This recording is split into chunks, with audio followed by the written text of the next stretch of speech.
आजान पडताय क्या, बोलताय क्या कुछ. आम्ही त्याचा ऐकून पटापट टिकल्या काढून फेकल्या की आम्हाला मारायला नको म्हणून चुकले. आणि त्यांचा मित्र असा कोपऱ्यात बसला होता, त्याला बोलवून घेतलं. आजान पडताय क्या, बोलताय क्या कुछ. आम्ही त्याचा ऐकून पटापट टिकल्या काढून फेकल्या की आम्हाला मारायला नको म्हणून. आणि सगळे अल्लाह अकबर म्हणायला लागलो.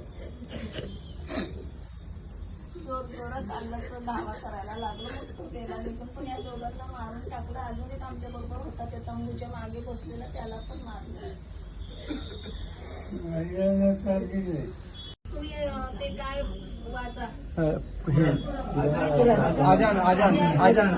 आम्ही सगळ्या लेडीज होतो तिथं, तर सगळ्यांनी मोठमोठ्यांनी आजान म्हटली. पण त्यांनी आमच्या माणसांना मारून 27 लोक होते, 4 जण नसले. आणि एका नंतर गेटच्या तिथं तो मुस्लिमच होता. घोड्यावर बसून आम्ही गेलो, पण तरी आम्हाला भीती वाटत होती. मग खाली येताना आमचे गुडघ्या एवढे पाय चिखलामध्ये रुतत होते. आम्ही पळत सुटलो तिथून. नंतर तर आमचे बुटं बिटं सगळे ते चिखलात अडकले. मग तिथं बुटं बिटं सोडून आम्ही पळत सुटलो तिथनं. मग आमचे घोड्यावाले खूप चांगले होते, ते पण मुस्लिम होते, पण ते आम्हाला घ्यायला आले परत.